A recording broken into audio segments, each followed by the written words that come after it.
mutuuse era mujja kuvaano nga temuli kyekimu nga we mwazze kubanga eno embuga erimu obuwangwa n'ennono empewo z'abajjajjammwe zigenda bafuuwa kumuweereza abantu bammwe bawulire eddala nti twafuna ababaka abatuukiridde so twagala okubeebaza okujja mwongere okufuna emikisa kubanga oba oli awo masaza matono nnyo agakibuze nemwebale kubeera bawulise abadde naabaye abaana bano abakole banajja obulu ne bagamba atubayite abantu bwe babalondedde babalabyemu ensonga ate buli omu gyeyalondeddawo omuwulira abadde muwulize egenda mulondo so tugatte ebirowoozo byabwe byaffe tugatte amaanyi gaffe nabo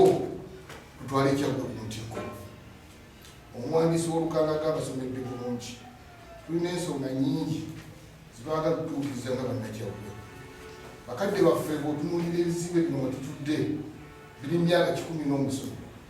ebbanga lyonna tubadde tuteekako langi netwebuuza ffe bazzukulu abazze mu buweereza buno betugamba nti tusomye na nnyo tugenda gattako ki mu buweereza bwaffe bakadde baffe bakozi netulowooza nno ng'ogireko ekyokusinga embuga zaffe katuteekewo ebintu naffe ebyenkizo bali twogerako nti Dr. Lume nga ye muwabuzi omukulu w'ebyenkulaakulana ofiisi ya Ssekiboobo waliwo ekintu kye baakola ku ssaza ly'Ekyagwe essaza lyaffe lino liri mu makkati g'ekibuga abantu baffe abali mu bibuga mumanyi ennayisa yaabwe naddala obudde obw'ekiro embuga eno eweddemu ekitiibwa tugireka tugiyongezza tusasula abantu bangi naye enkeera osanga ebiguliddwako badimukisabisa ekitiibwa abavubuka besibakola obudde obw'ekiro tulowooza katukolere kikibisaanye bakadde baffe ababamakomo naffe mu kisanja kyaffe katubeeko kitukola bannaffe kye banaatuukola kubanga obuweereza bwaffe buteekwa okubaako ebintu ebirabwako si kwogera embuga eno tulowooza katugiteekeko bbugwe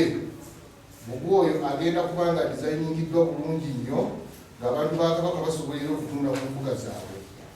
ekifo ebimu bazimbewo bulooka ebifo ebirala bateekewo obutayimbwa embuga eno ereme kusaalingirwako ekuume ekitiibwa ky'Obwakabaka n'okwongera okunyweza obwannannyini bw'essaza lyaffe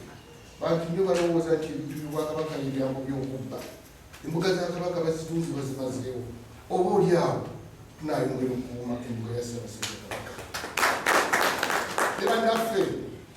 Kyaggwe nga buli ssaawa ebeera ku ntikko osanga banaatulabirako era naffe tujja bakyalennyinganga lwaki mugamba nti temusobola kuzzaawo mbuga buli ssaawa mwagala baweseeki tusobola okubyekolerako nga bannakyaggwe tubeere ekyokulabirako ekirungi kubanga Kyaggwe kyakulabirako tusobola kumenya amasaza ataano nga Kyaggwe taliimu nempulira ebbanja nga muzzukulu w'amazige mulembe omusajja omukunja ate ekyamazima ge mazima yenze Ssekiboobo asoose okuva mu bbeerubeeru ly'ebukuunya nakyo kinyumirizamu kati mumbeera eyo nange njagala nga ndi ne bannaye bamutuseewo bannaffe banaatulabirako bannatuutukira bazaana abazadde Kabaka bajja kukola buli kaweefube yenna mbamanyi bulungi okuviira ddala mu nkoba za Ngogo n'entambuza y'emirimu wano ku kitebe kyaffe so manye nti no bajja kukola kaweefube sikiwa nti bo ng'abantu kababeere nga bali 13 nga bwe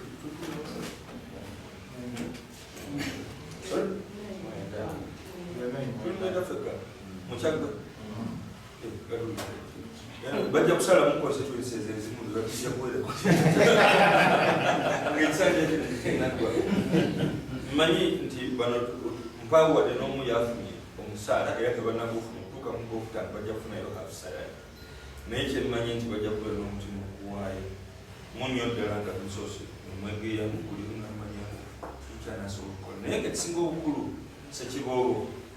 ababaka bano batambulirwako abantu abalala bangi mabega wabiri abantu bangi era mmanyi bulungi tusobola okwekuga tugamba nti omusajja wa Kabaka oyo noono Ekyaggwe bwe banaabeera nga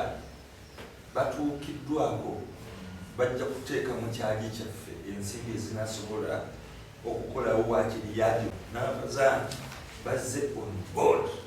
okusobola okulaba ensonga ezo tukwata magumba bivumu tukwatira wamu n'Obwakabaka okusobola okukitambuza kijja kuvaayo so naye nga tumanyi tekakati nga bantu bobalaba tulowooza nti era tebalina ssente bakava mu kalulu bakuufu nera bonna bagamba nti buli mwaka akakadde si basobola wakiri okukeeya ne batandikiro si baddene musajja tetulwana tugamba tulwanyisa ki ku ttaka lya Ssaabasajja naye nga wansi wali omusajja oli awagira oli ku ttaka lya Ssaabasajja ajjawo n'agamba ow'ekasala eyo nti nze nawagira oli naye kakati wawuliriza CBS ebigendererwa by'Obuganda obimanyi kati ate owagira oti oli n'olekawo nze so abantu abamu beetaaga naye obanga tebagambye direct beetaaga okumulisaamu abantu baffe n'obalaga interest za Buganda oluusi Katikkiro ayinza obutavaayo oluusi avaayo obutereevu n'agamba ayagala Buganda naffe bwe tukola ki naye si abantu abo abali eyo wansi abamu so kati nti eno platform nange gyefunye so ne batukowa emundu ate nga bwagikubira mu butuufu togenda muyita wano nzebanga atujja wano eno batula ne Ssekiboobo tubadde ku mikolo egy'enjawulo okujjako gwali omukolo ogw'ettoffaali nze omusajja gwe najjeeyo gwe namulaba ebirala byonna abadde atukuba okuweeriso noyemba nga nvuddewo at least alina okujja nanzirira bigere alina okubanga yobutyo gwogenda okuyita wano mu ddakiika 2 mu lunaku lumu namanya nti eno yewaffe gyebandaga sewo neyanza oba byoyogeddeko si bito naye nga ebintu bino era nga bwe bagambye nti tusobola okufuna abantu abamu Buganda abawagira Obuganda mumu abawagira Obuganda nga ate si Baganda kubanga Ssaabasajja ayaniriza buli muntu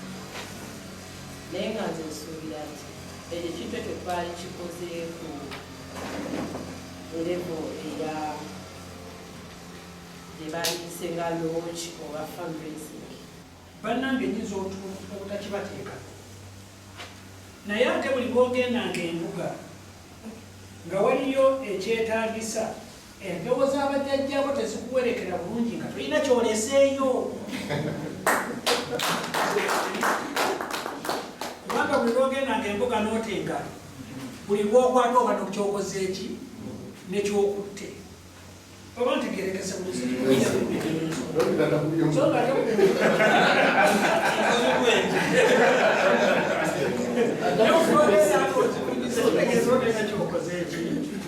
so nandisabye babaka bannange nga bwe tulindirira olunaku olwo kyensuubira nti Mukama waffe Ssekiboobo ajja tutu naye era tuve embuga nga lwaki bagambye nti mubutuufu lwe bagenze babaguddeko nno kiyiifuyiifu oba babaguddeko nga tebeetegese neerase n'olwekyo ssebo twagala okwebaza olw'enteekateeka eyo era okitibwa Ssekiboobo nkimanyi bulungi nti batugamba failure to plan is a plan to fail kyokulema okukola enteekateeka oba okoze enteekateeka za kukola ki tweyanza nnyo okuwadde puroguramu eno eya Ggugwe naye nga naffe ababaka era abava mu Kyaggwe twali agadde 5 years plan kubanga naffe twagala okulekawo ligasi nti emyaka gye twamalako etaano nga tuli babaka ba paliamenti mu Kyaggwe twalekawo bino bwebiti ne bwebiti bwe tujja kuba basiimu nnyo ng'otuwadde 5 years plan bwe tugamba tino omwaka bwe tugenda kuzimba Ggugwe ate oguddako ate guli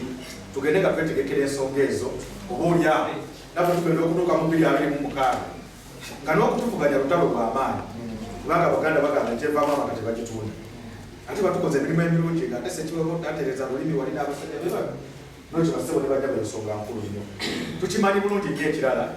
emisinde okutambuliza Obwakabaka bwe nabandeseeyo ebirala mujja kubimbuulira nemanyi nti okukuuma ennono kikulu nnyo nkimanyi bulungi nnyo nti mubaamu okukuuma ebyobulamu by'abantu baffe Dr. Mayiga Michael Lumoyo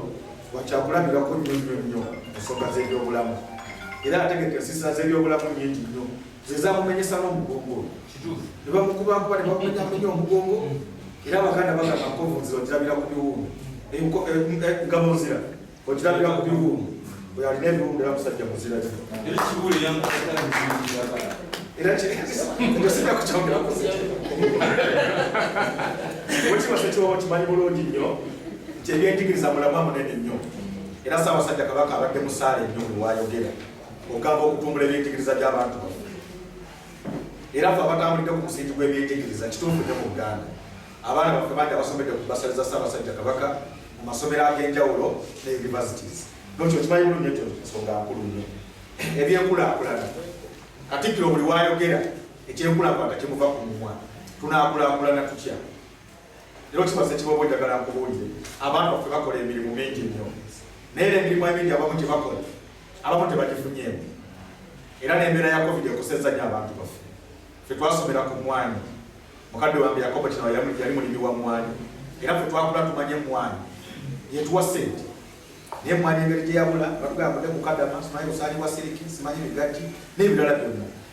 kati nze nneebuuza kuno omugaggawo ku kigati mukya gwe bamusongereko nga simulaba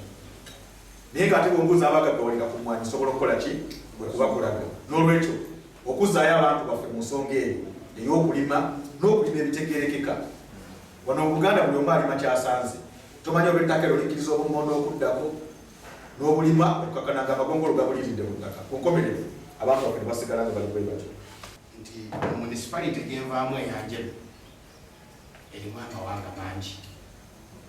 Era ekiseera kino kyetubaddemu ekyokulonda tekitulese kyekimu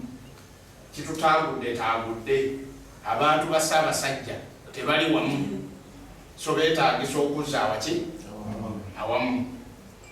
Bannange betuva nabo mu Buikwe district bananjulira dokita asobola okunjulira ne muguluse Lubuulwa nti ewaffe nze bwe mbadde nnoonya akalulu kange nga nina olugero lw'eŋŋamba abantu bange konze bannange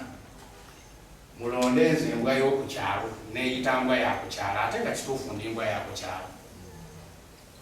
kuba bwe tubeera n'ebisolo bibiri ng'olina ekibe n'embwa embwa bwekuluma osobola okugenda ewa Dokita Lume n'okugamba sebe embwa yakoze ki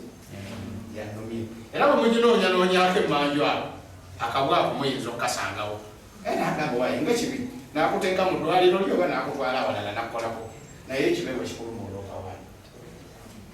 kuba kisolo kyawa kyamunsiko olunamala okuluma nga kikola ki akidduka. Ffe Buikwe tubadde tulina ekizibu ng'abakulembeze betulonda beeyisanga ebibe bwe tumala tubawo obululu bwaffe nga bakola ki